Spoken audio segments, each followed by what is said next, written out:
Alrighty, hello everyone. Welcome to today's edition of the Designer's Den. I am super excited today to welcome on my two guests, breaking the norm. We have Justice Armand and Bill Rahor from Beadle and Grimms, which might be a name that everyone has heard of. And we're going to talk a little bit today about all kinds of stuff. Hello, JB. But first, I'm gonna go ahead and let my guest introduce themselves. Bill, why don't you go first? Okay. Hi. My name is Bill. I'm one of the founding members of Beadle and Grimms. Our company started about 3 years ago as licensees of Wishes of the Coast, and now we have expanded to be also licensees of Paizo. So we work with official D&D products, official Pathfinder products, and a few products of our own that are only official to Beadle and Grimms. So thank you for having us. Oh no, super excited, like said. And Justice, your name might be a little bit more familiar to people. Yeah, my name is Justice Arman. I'm a designer writer, and I have worked with Beadle and Grimm since let's summer of 2019, I think, Bill. It, Ish. I mean, it seems like you've always been here. So. Yeah, and yeah, it feels like 10 years ago now. Yeah, right. Oh, But yeah, I've been working here for a while. I love it. yeah, I know it feels like 10 years, I'm sure, especially after this year and Yeah. after all of the excitement of getting ready to launch this Kickstarter. So, like you said, you're now partnered with Paizo, which Yep. very important part of being able to do the Kickstarter that you're doing now, which is the Beadle and Grimm's Complete Character Chronicles. So for people who don't play Pathfinder, Character Chronicle, it's like your extra fancy log sheet, like the Yep. fanciest. Because Pathfinder, I don't know, Pathfinder. I find that people tend to get a little bit more involved with their character. You take one and you grow it, and you play it for as long as your friend group will stick together to play the game. That's right. For sure. So you know, why Character Chronicles first? Okay. Yeah. So this idea kind of started for anybody who doesn't know. Before Beadle and Grimm was a company, those were two characters that Matt Lillard and I played in our long-running campaign. It was back in third edition, so it was a 3 and 3.5 edition of D&D when we were running those characters. But when people started asking us about those characters and what they had done, we realized we didn't have great records of that period. I had all these random journals lying around where, I filled out the first 10 pages and it was mostly just tally sheets of things we had killed or little pieces of graph paper with, one section of a dungeon that we had done. And, there wasn't a whole lot of detail or story to it. So we started to think about, for those characters that you really love and commit to, how much fun it would be to have a really dedicated, customized journal for a character that would track that character's life from birth to death, or birth to retirement, or birth to ruling the world, or wherever. I'm gonna go with retirement. Right, right. Character death after you loved it that much. Oh, It's happened to us all at some point or another. yes. Um, Unfortunately. yeah, so but we wanted to do it right, and the whole idea is to make the player's life easier. Just like our boxed editions, the primary goal was to make the DM's life easier. These books exist to make a player's life easier. So we only wanted to do it if we could get permission to not just create a journal, but create an official character sheet and include all the rules from the rule books that are specific to that character. Okay, so And like a one-stop shop. yes, exactly. So we were very fortunate that Paizo has been a wonderful collaborator on this. They were very open to it, very eager to share their materials for us. So So our complete character chronicle is just that. It has everything from the core rulebook and the advanced player's guide for that particular character. So if you buy the wizard's character chronicle, it has all the rules for the wizard class. It has all the spells for the wizard class and just those spells. So when you're sorting through the spell descriptions, you're not having to go through all the cleric spells and stuff. That there is just the ones that you would have a chance to use.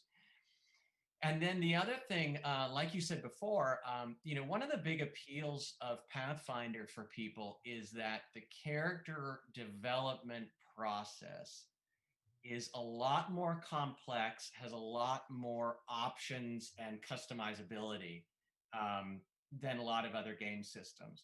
So, but what that means is For that robust, it sounds less intimidating. yeah, fair enough.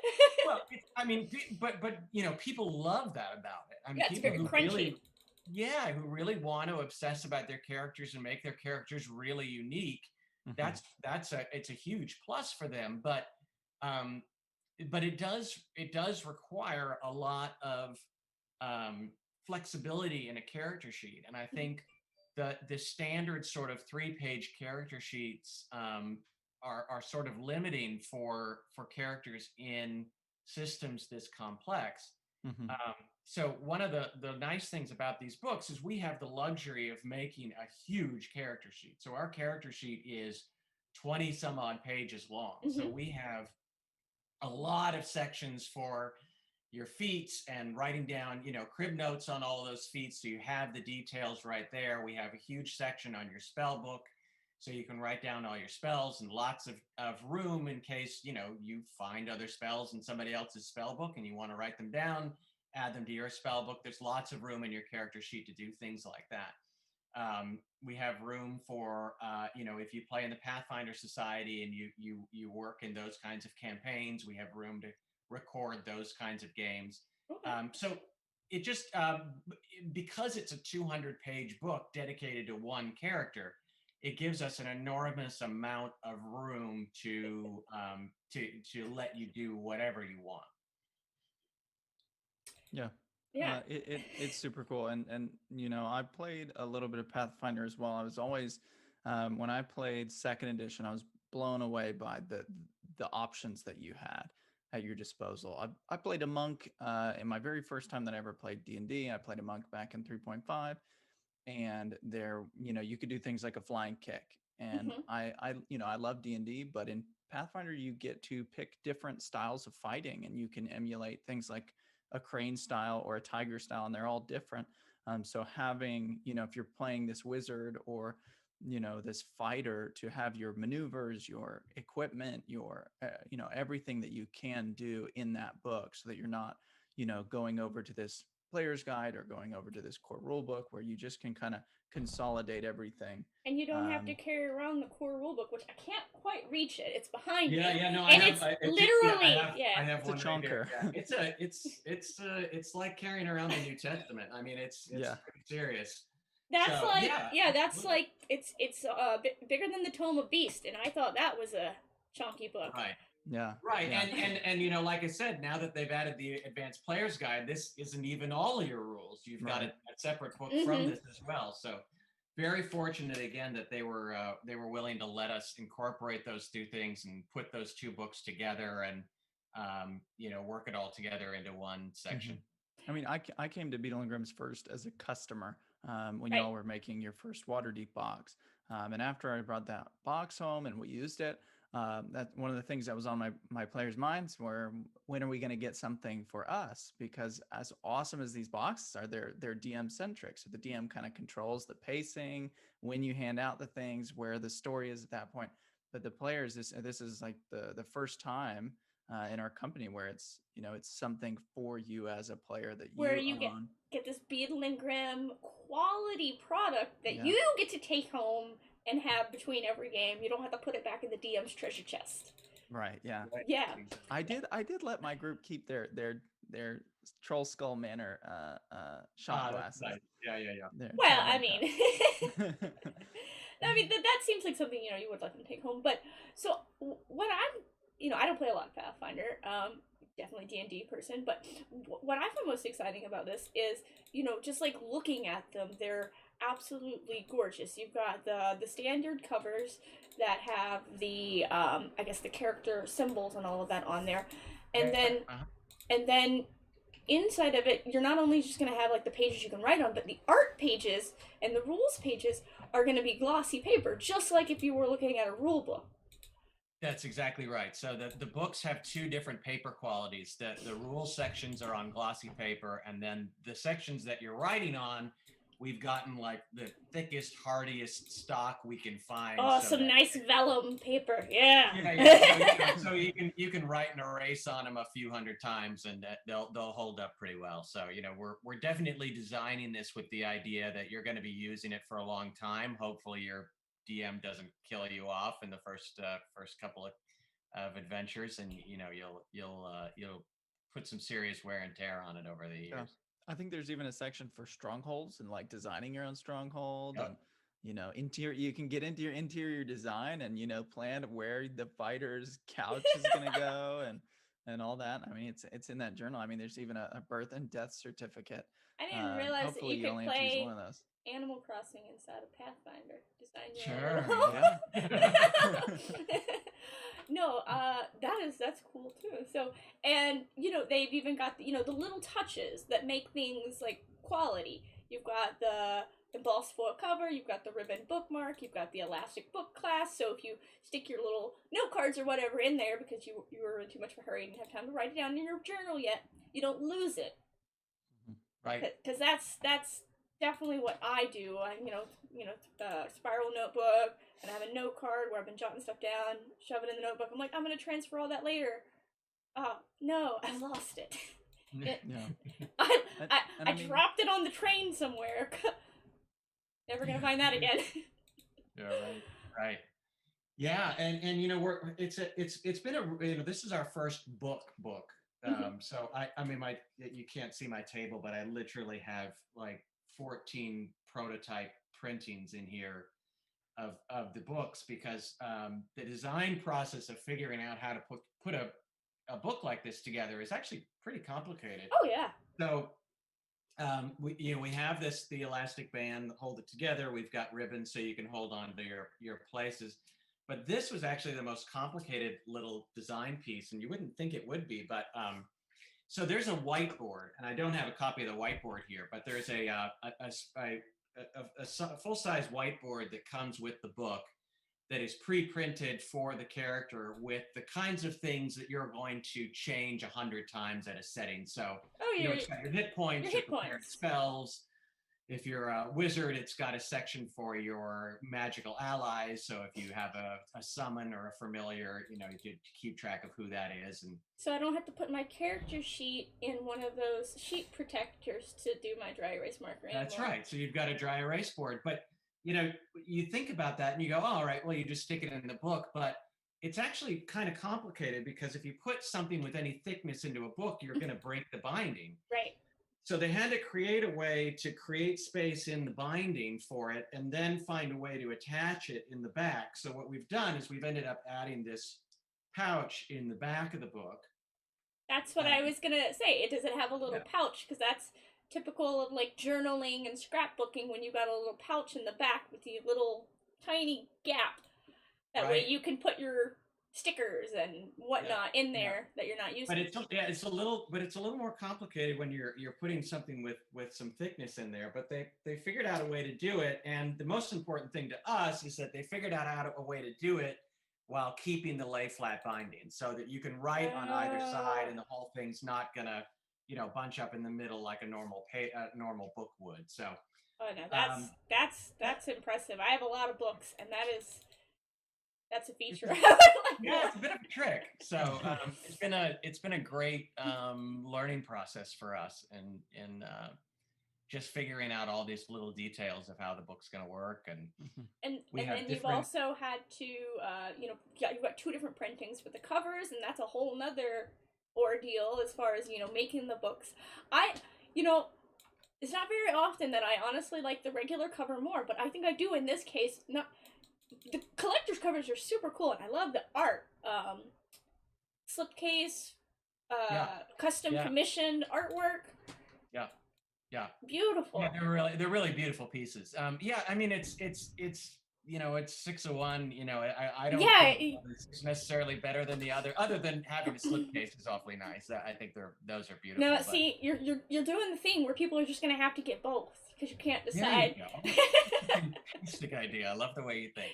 But yeah, that's another thing. I have other than all these prototype books, I have all these swatch books here where these are all the samples for the PU leathers that we're picking out for the covers, and we're using different types of material. I mean, they're all PU leather, but we're using different styles for each one of the books because we can't do anything the simple way. So one's kind of got more like a snakeskin leather, and another kind of like a croc. Yeah, okay, like that. Yeah, exactly. So some of them are like really rough, and some of them are smooth, and yes, one of them has a very sort of reptilian feel to it, and the necromancer will of course be bound in flesh.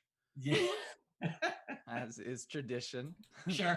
It's nothing we can do about it. I mean, it's a requirement. I mean, vegan flesh, but flesh. Vegan flesh. Only ents. No. Only ents. So you're doing 5 of these, and there are a lot of classes in Pathfinder. Yes, there sure are. How did you pick these 5? Did you draw them out of a hat? Did you like have a fight to the death? Like, well, I think that was me because I'm very old, and when I started playing D&D, the core 4 classes of cleric, rogue, wizard, fighter, those were kind of the 4 that were in the initial campaign settings for D&D, and also in this sort of spin-off Tunnels and Trolls kinds of games that were also makes me think of Gauntlet. What's that? A Gauntlet, that arcade game. Yes, yeah. Gauntlet, exactly. Yes, very good, very good. So in my mind, those have always been sort of the prototype party of those 4 sort of balanced party characters. It's what you would run in wizardry if you had an Apple II way back when, and that was just sort of seemed like sort of a nice basic balanced party. And then we added the Druid as our 5th book when we unlocked that. We're very, very happy to be able to unlock that. Because we chose that one. It was a really tough choice, but we thought it added some of the primal rules to the spell casting, and it just had sort of a different vibe and a different feel from the other 4. So we just wanted something that felt a little bit different. So we could have done almost anything, and it would have been great, but. I think there's 4 different spell lists in Pathfinder. There's the arcane, the occult, the primal, and the divine. And unlike in D&D where you kind of you get some spattering of spells in like oath spells, Pathfinder's like, here's the spell list for characters that use this kind of magic. And you might get 1 or 2 odd spells that aren't on your list. I mean, that makes sense when you're thinking about it, because like if you're learning divine magic, why wouldn't you learn all of it?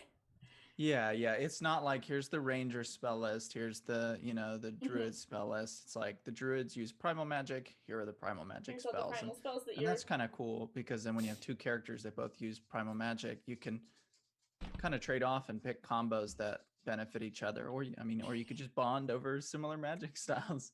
Yeah, we're just gonna do the same thing. We're just BFFs. Yeah. Right. And so you've got the books. You've got the dice sets that match on here, which is the other, of course, super cool thing. We can all never have enough dice. Yeah, they're fun. Those are fun. Those have been a fun little project to put together, and we didn't initially envision that as being part of this Kickstarter, but we were kind of doing the 2 projects in parallel, and sort of at the last minute we thought, well, we're doing these class-specific books, and we're doing these class-specific dice tins.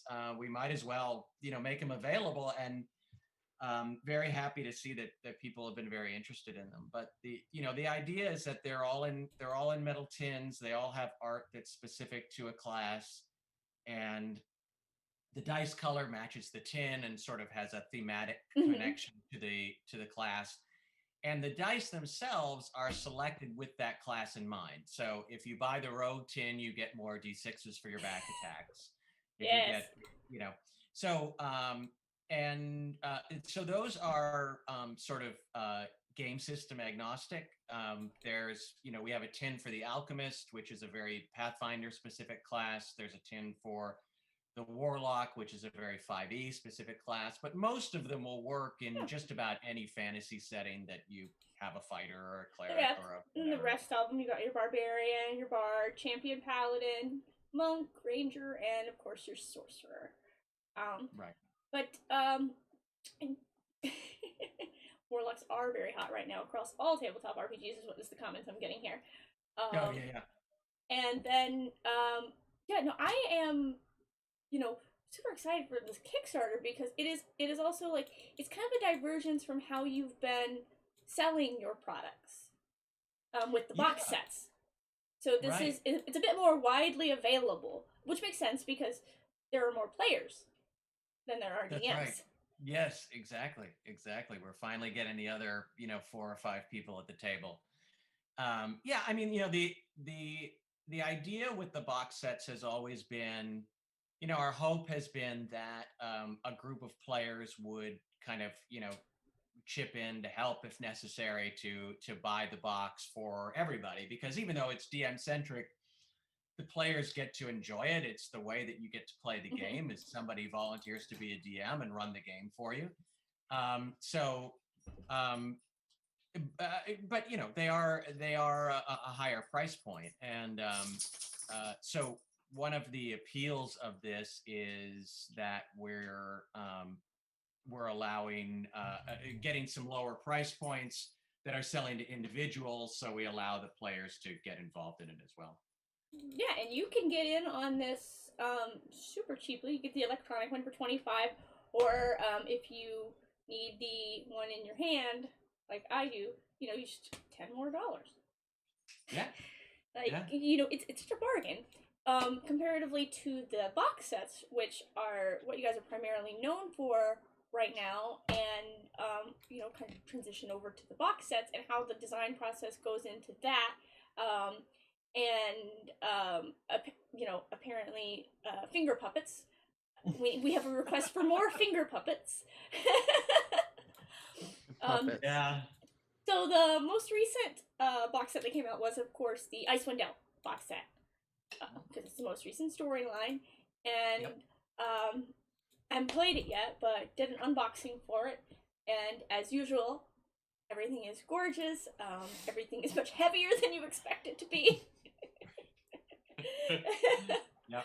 And so, like, how do you all decide, like, what bits and bobs get put into a box?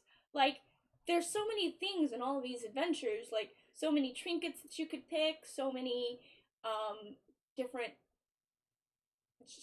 like, there's just so much to choose from, and whatever gets put in the box, it's always like, once you see it, you're like, yes, of course. But like, how like, I'm just super curious. Like, when you've got the content and you're looking through it, like, how do you decide, like, we're gonna make a necklace of this? This is where it's going here. Justice, you've been involved in Yeah, this a little Justice. now. Yeah. Do you wanna So give your... it's as far as how I've seen it, hold on, my camera's not one to focus. Yeah, yeah. So you just have to let it So sometimes. it'll figure itself out. So as far as it's been really interesting getting kind of more involved with the company as it goes and seeing some of the ideas that do get come up with, which maybe don't make it to the end of the box, and some of the ones that will come out of nowhere and then be the most popular idea in the box, where we're like, oh my gosh, we should have thought about that. How can we do this quickly? How can we, put this in there? But I think at the heart of it, it's the idea that, the cool thing about this company is that, Matt, Bill, John, Paul, and Charlie all played D&D together, and they are gamers at heart. And so when we think about things that go in the box, it's things that fundamentally make sense at the table, that GMs are going to get a lot of use out of. but there's also kind of a coolness factor of what's the wow factor that this piece is going to have, with the players. Is it going to be something that blows their mind? I mean, one of the things that we added kind of late towards the Icewind Dale box was that scroll of Terrask summoning that Chris Perkins tweeted out. Because when he tweeted that out, so many people saw that. Everybody's, wheels start going in their brains. They're like, what happens if my players get this? How would I handle that? Well, you And summon so, Tarask. That's it. yeah, I mean, It's a pretty right? yes. Yeah, and yeah, it's suddenly it's the end of Cabin in the Woods. Oh no.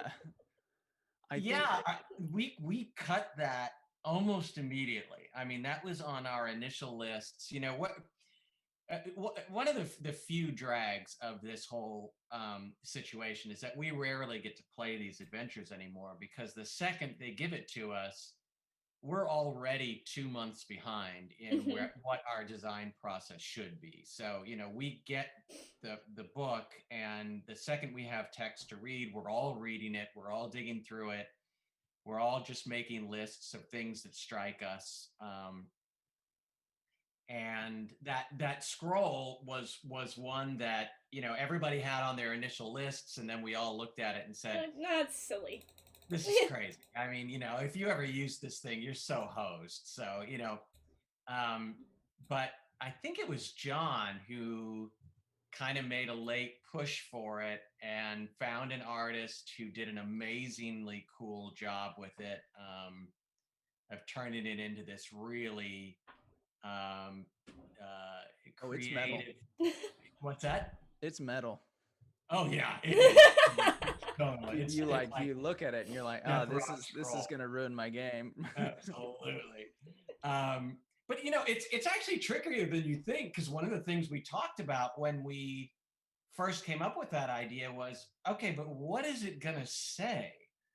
Like, what is a scroll of Tarask summoning? What would the spell actually, like, what is it written words? Do you read out a poem? I mean, that's what it would be in a Tolkien book. Is it like a sigil and you trace it? Like, what does a scroll even look like? Exactly. It was just this crazy thing to kind of get your head around. But John found this amazing artist who created this thing, and as soon as we saw what was created, we said, oh my gosh, this has to go in there.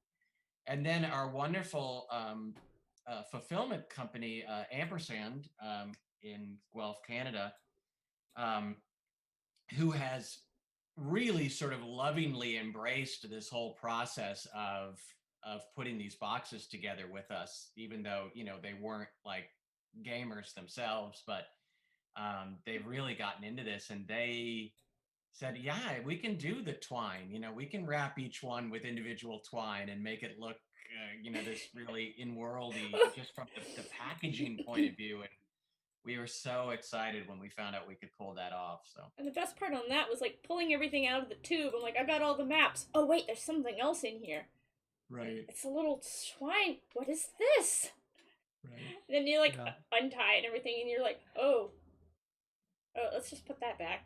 We don't need any terrain. Please God, let's never see that again. We're just gonna pretend this isn't here. Yeah, we love that. We love that sort of discovery process, and it's something that we are trying to implement with the books, these character chronicles, where we're putting in lots of weird little details and symbols and hidden things in the books that just give you an experience of, even when you're just sitting at home and going through it, you're constantly finding new little things that hopefully will be fun for people. I'm trying to go back through the boxes and think what my favorite item has been, and I'm having a hard time with this because everyone of course loves Lulu. Yes. From the Avernus box. Everybody loves Lulu. I love Lulu. But then I think actually my favorite thing is actually from that same box too, and it's the Infernal Contract, the metal contract. Like, you pull that out and you're just like, okay, so we are signing away our souls or something here. This looks very intense.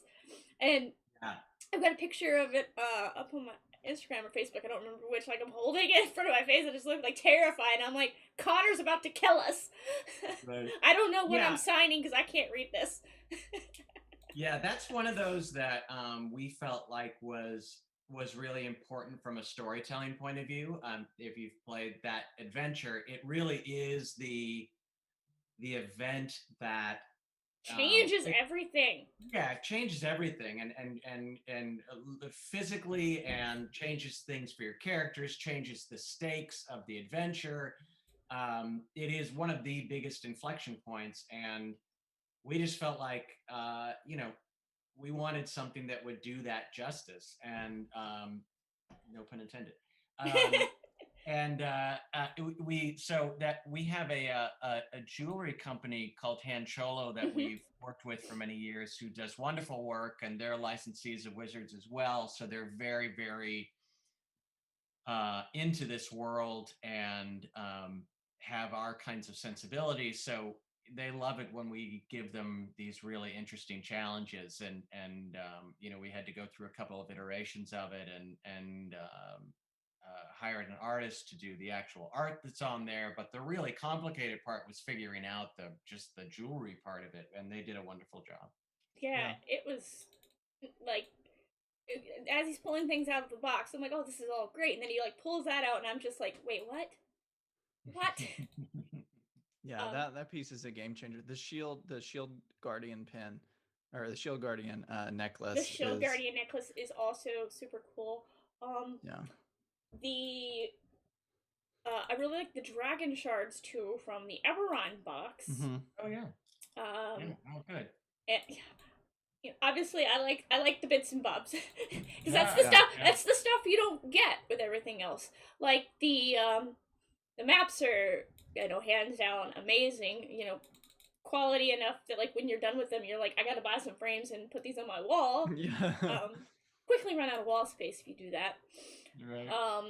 And like pretty much every time I open one of these platinum boxes or watch somebody else open theirs. It's more like watch Alan open his boxes. Fair enough. I'm consistently like, you guys just continue to outdo yourself with every single box, and you've added more and more stuff. Like with the most recent box, there is exclusive content. New adventure stuff. So who wrote the new adventure stuff? That would be Justice and John Ciccolini. Justice and John write that stuff together, and we've actually been including that from the beginning. But I think we're getting a little more. We're getting a little more adventurous with it. So yeah, it was a much bigger part of this. Maybe it was in the other ones, and I just hadn't really noticed it. But I know with this, it was like a separate thing, and it's a fairly significant chunk of content you've created there. Yeah. It's interesting, going through like the stuff I've written over the past year. Sometimes I forget to include these, but like they're like legit adventures. I mean, some of them I wrote one for Icewind Dale where you can get a companion who's this gnome arsonist who you're supposed to escort to Revel's End. And where a lot of these encounters are, they might be, they could fill up 2 hours of time, or but that one, depending on how your characters do or don't react to this gnome, that could be like a companion who helps you out way later down the line in the adventure.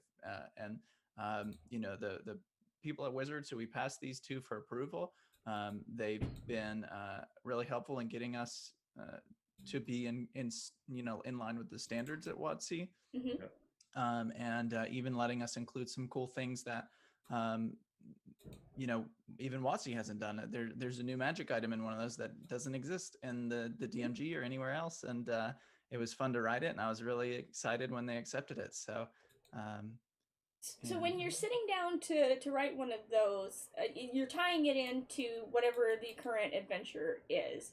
Mm-hmm. Like, so what's like the design process on that? Like, how do you come up with the ideas? Is it just...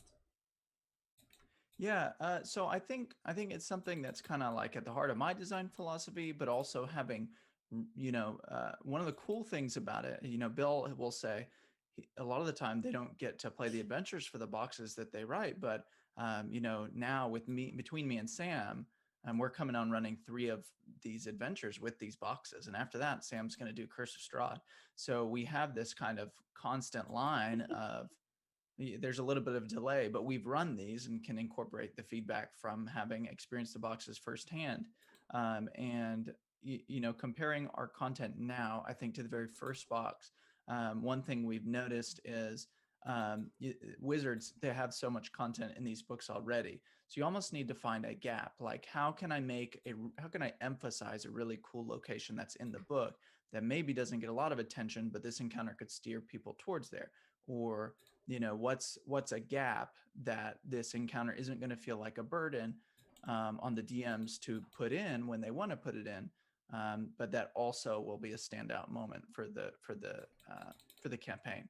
So with Icewind Dale, for example, there's 10 quests in each of the 10 towns for like levels 1 to 3 and a little bit after that. Mhm. So a lot of the content in this book is geared towards levels 4, 5, and up, because you're going to have so much content in those first few sessions of the adventure anyway, that we don't want to compete with that time that DMs are laying down the framework for the adventure.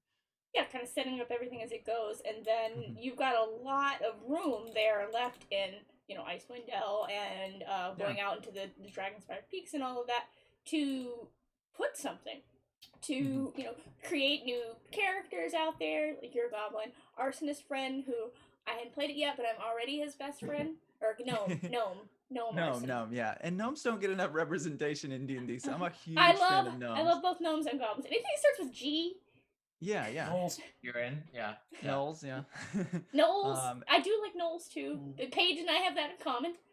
And then I guess with the Eberron box, that was a little different. That was something that me and John worked a lot closer with to design those, because the Eberron book, there's only a level 1 adventure in it, and what we wanted to do was keep provide people with maps that they can use universally in their games, but also gear the content towards these new maps that we were making.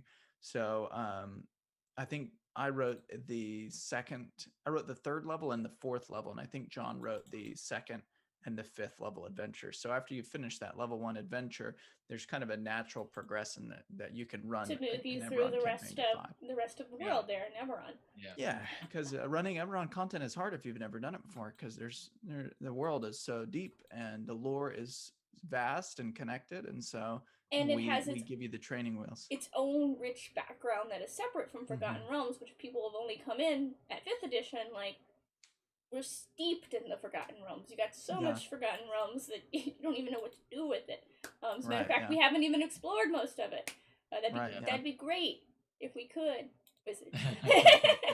Well, we got up to Icewind Dale, so hopefully we'll move to the other areas of we've done all the Sword Coast now. We gotta go somewhere else. This was the last bit. East would be keep nice. moving it around. They're pretty good at it. Yeah, no, but, they're working on it. Yeah, I mean, just to yes and to what Justice said,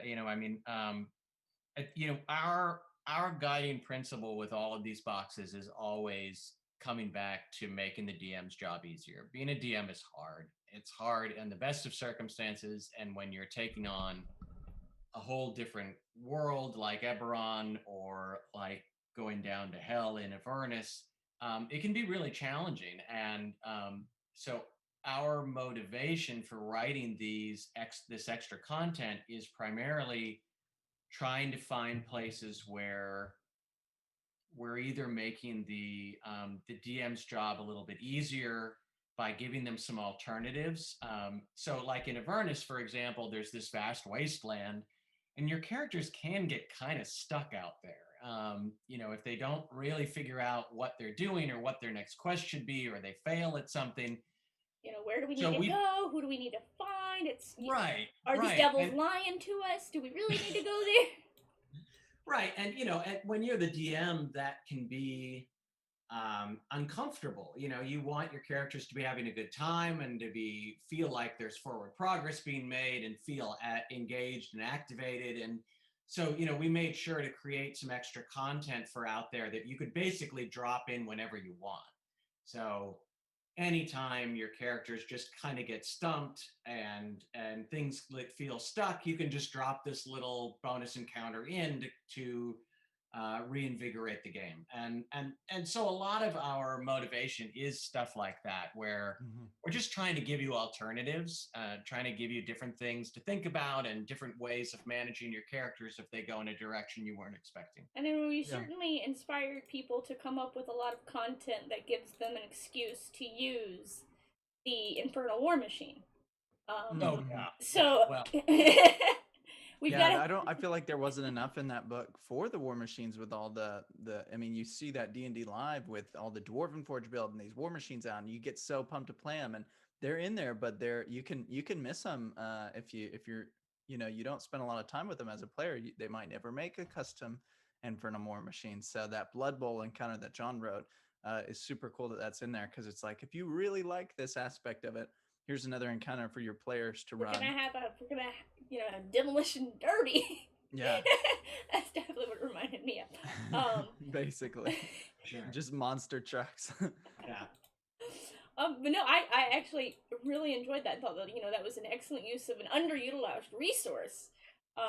You could take it and just kind of shine that spotlight on it, like you said, that gap, and also gives you the opportunity to put that really cool, physical item in there. So you get the war machine, and people are like, I know plenty of people who bought it just for the war machine. Oh, God bless them. That's great. Well, they were like, I don't know what else is in it, but I know I'm gonna love it. But I need that war machine. Right. Yeah. It was fun to take that to cons. Oh God, I miss cons. Oh my goodness. Yeah, when we had that, when we were doing cons at that period, we would just put that war machine out right in front, and you just watch people, their eyes would track between that and the soul. Look at that. The teacup saucer sized soul coin. That's right. That thing's pretty fun. I know. It was.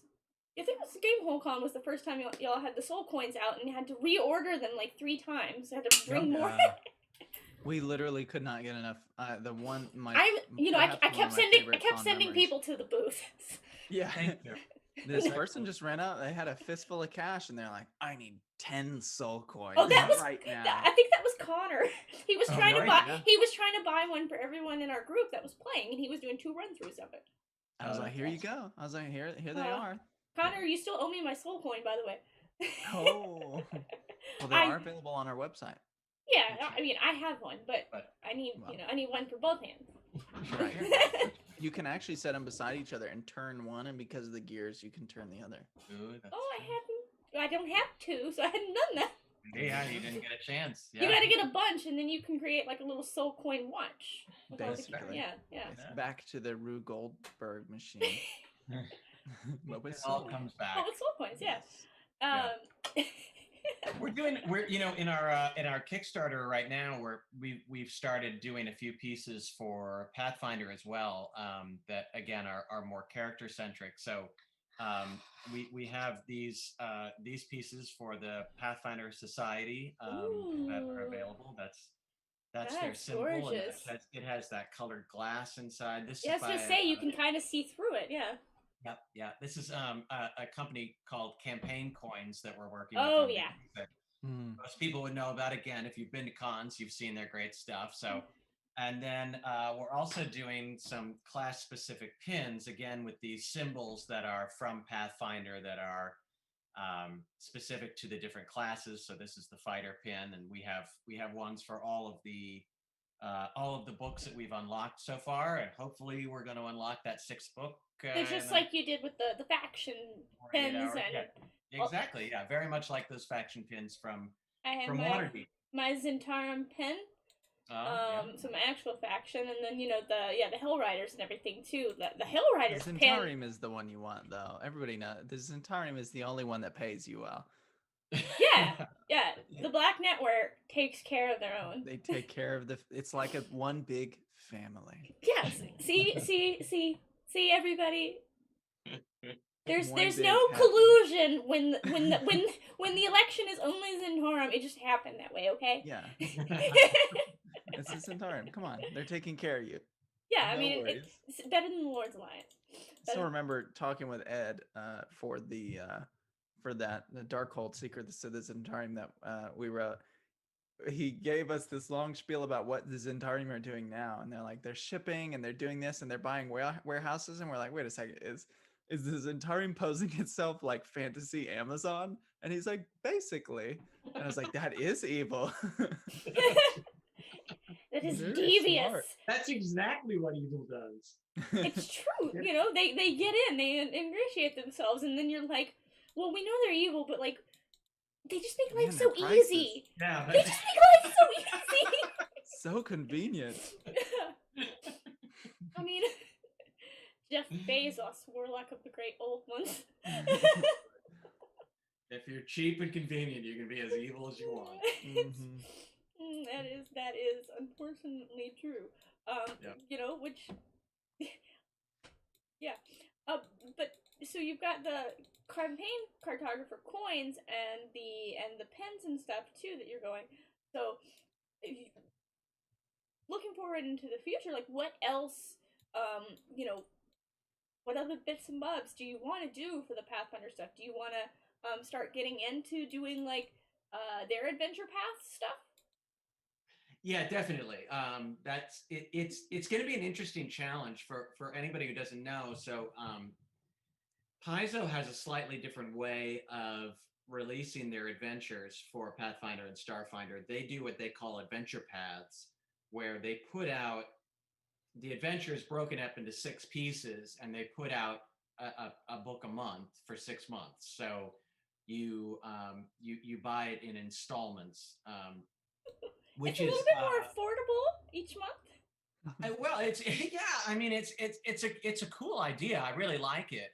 But for a company that is sort of where the model has been to put everything into one box that will cover an entire campaign, we have to kind of rethink how that's going to work, and we're still figuring that out. And then on that, you know, whether or not you're gonna want to combine them all and maybe come out in the middle, or do you want to wait until they're all out, or will they let you all release it all at the beginning because you know premium? Exactly.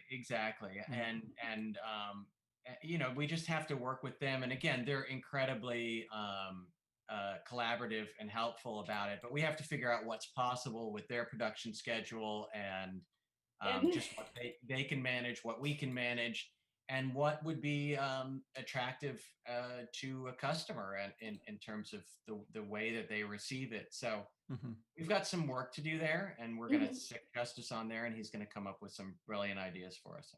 Yeah, it's interesting trying to, you know, spending so much time in D&D and then reaching out to a totally, you know, different kind of community. The vibe is different. The wants are different. I mean, yes, there's a reason that people love Pathfinder, and with that come almost a different language with the Pathfinder community. So it's cool. It's a unique challenge, and it'll be interesting. that is true. No matter like what other gaming community you reach into, because I'm the overall RPG director at MomoCon in Atlanta, and like I've noticed, you know, kind of having to interact with all of those because I want all of them to DM at the con to give us more variety. You have to, you know, speak their language. Like, you know, Pathfinder people definitely have very different needs than your D&D people. D&D people are inherently more likely to want to show up and just play something. Just give me a good game. Versus like Pathfinder Society, Starfinder Society, like with their replay rules, and you know they have more restrictions and stuff. Like they have very specific needs, and they are a lot more focused on building a balanced party. Because you know with all the crunch and stuff, it's very easy to be super great at this adventure, but if your party's not balanced, we're gonna really fail this one. Not that you can fail, you know, D&D or Pathfinder, but you're going to struggle. Right. And, you know, just getting them motivated to show up. Like, you know, what rewards can you offer? Which is very similar to, you know, what you're looking at here. Like, what intrinsic motivation do they have? Like, you know, what do they want? What do they want to show off? Everybody wants something to show off. You know, you want to be like, you know, I am the, you know, the savior, and, you know, I got a medal from the town chancellor. See? Right. But yeah, no, I am for one super excited to see where this Kickstarter goes. How successful it is. See you branching into more and more player stuff.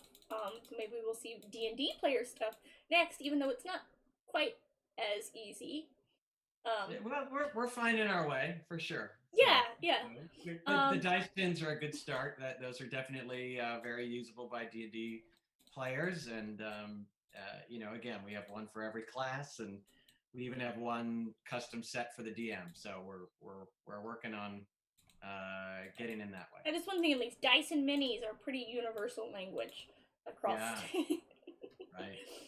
So we've got about 10 minutes left. So, Okay. Is there anything else specifically that you want to talk about, want to share, like upcoming projects, upcoming, I guess, usually do conventions that you're partnering with, but I know it's gotta be hard for you all being virtual. Yeah, I really hope we can get back to conventions. I will say that at the exact same time that we put Justice in charge of our convention schedule, they all got shut down. So it's a coincidence. There's no it's correlation. It's just correlation. Correlation does not equal causation.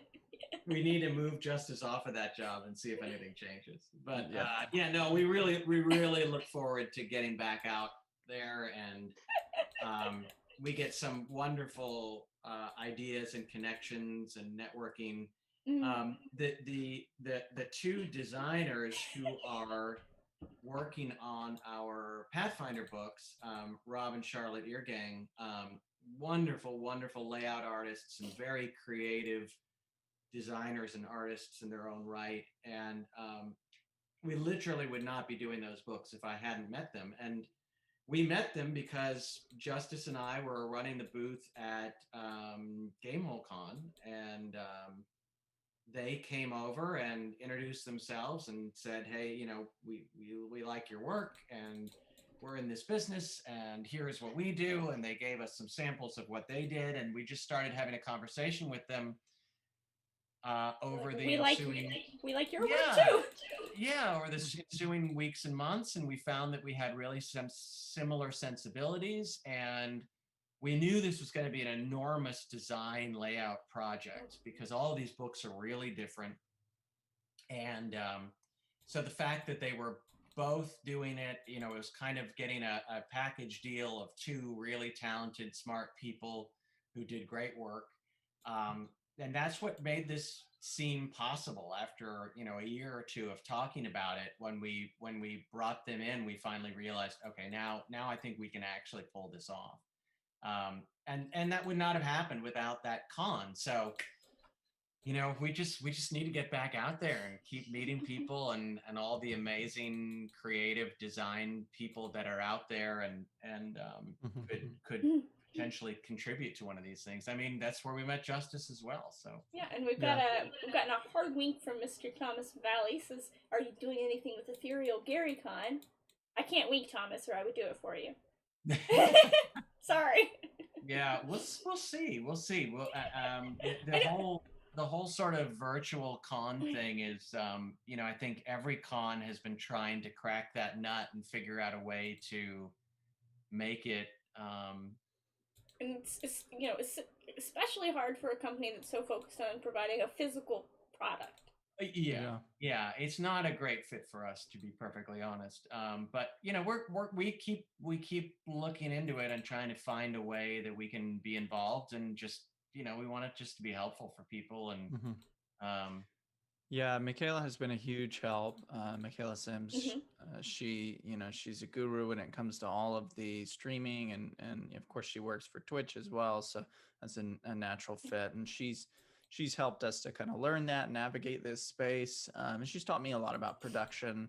I mean, we've done some streaming events this weekend that, had she not been around, I would not know how to do these things. And so I'm grateful for her. And I mean, I know the overlords are as well, although they prefer the term founders. Thank you. I mean, there's nothing wrong with being an overlord as long as you're a gracious overlord, benevolent. They're very merciful. Overlord, yes. Benevolent. You have to. The name evokes fear, so you have to pair it with the merciful or kind or Yeah, you got you. It generous. needs an adjective, definitely for sure. Yes.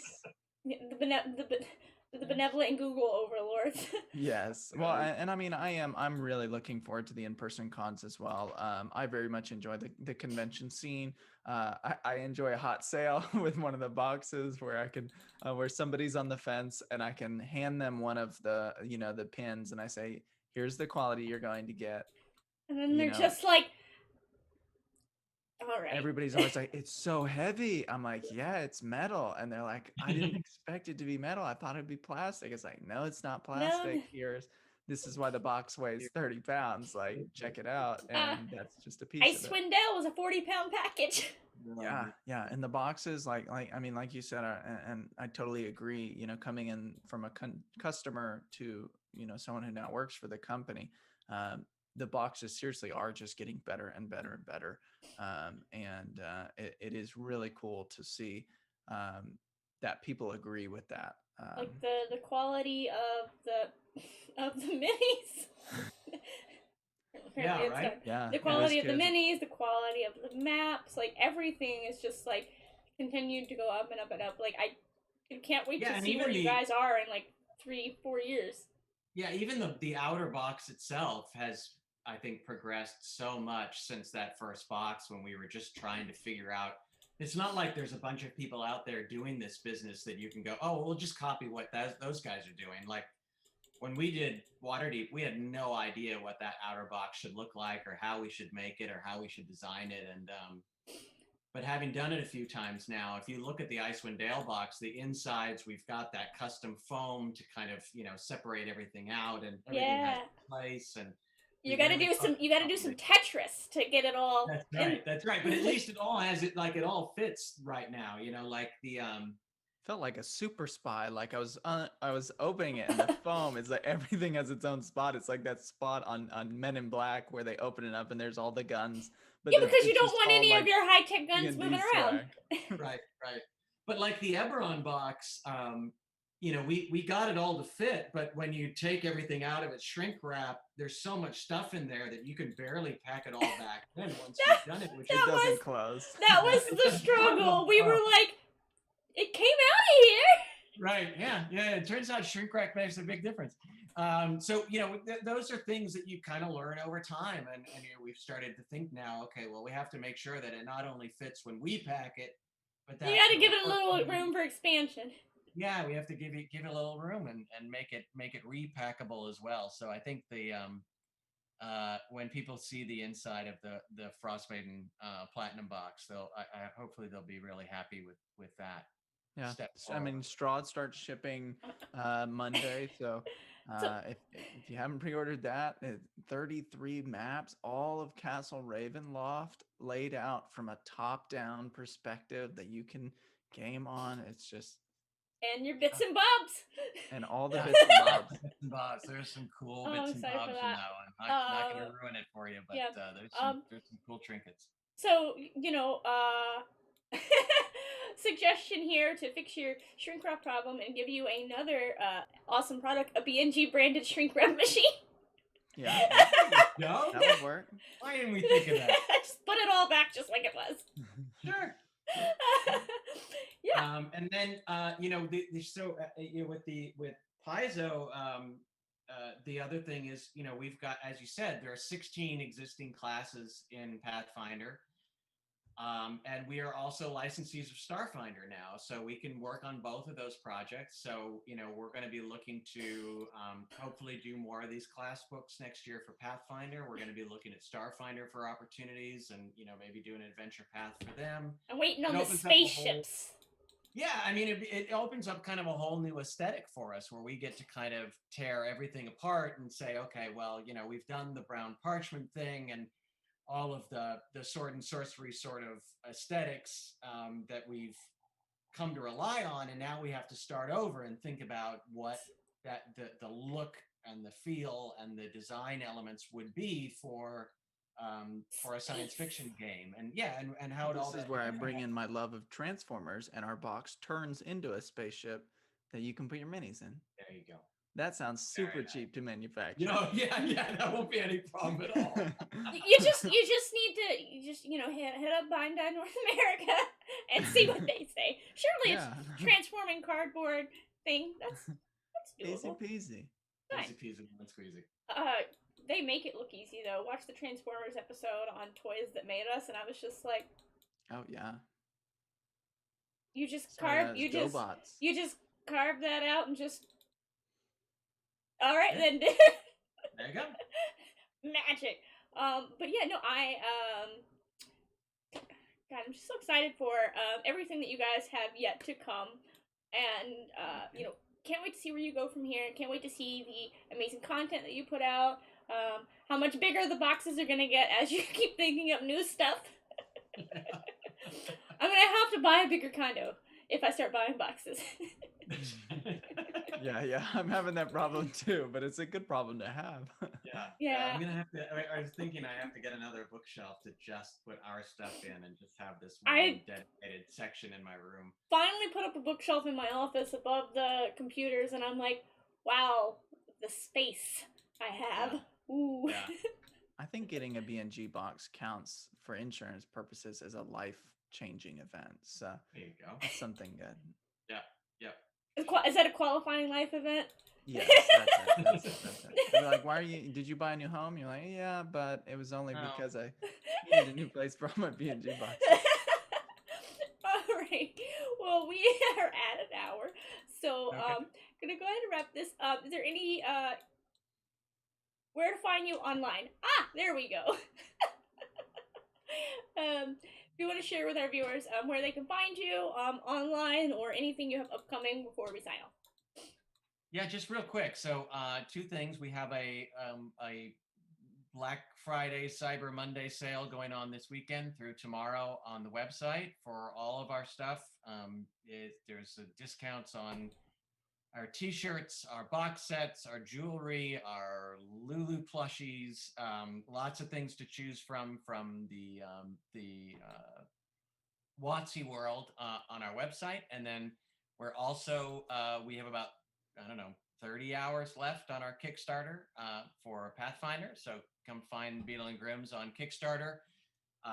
If you play Pathfinder, if you ever think about playing Pathfinder, this is a great way to get started. It makes character creation much easier. It's a great sort of entry into learning the rules.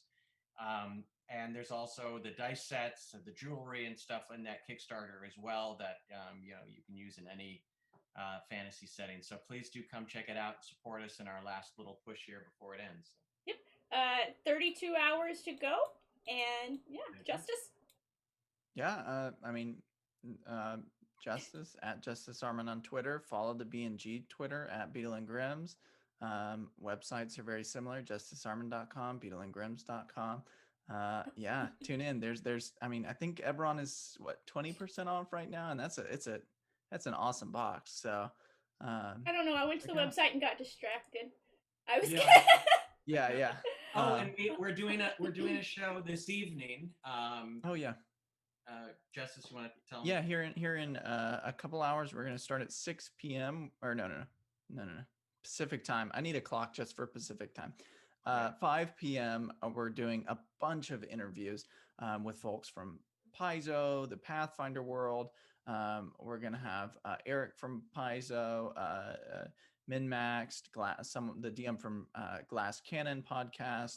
Gabe Hicks is gonna come on to talk about some of the work that he's done for Pathfinder. It'll be really awesome, and they're gonna be fast 20-minute interviews. So it's just gonna be back to back to back. All right, so everyone should definitely tune into that tonight. Is that on the Beadle and Grimms Twitch? Mm-hmm. Yep. All right. Then. Twitch TV whatever, Beadle and Grimms. You can find it. 5 p.m. Pacific, so it's 2 hours. 2 hours from now.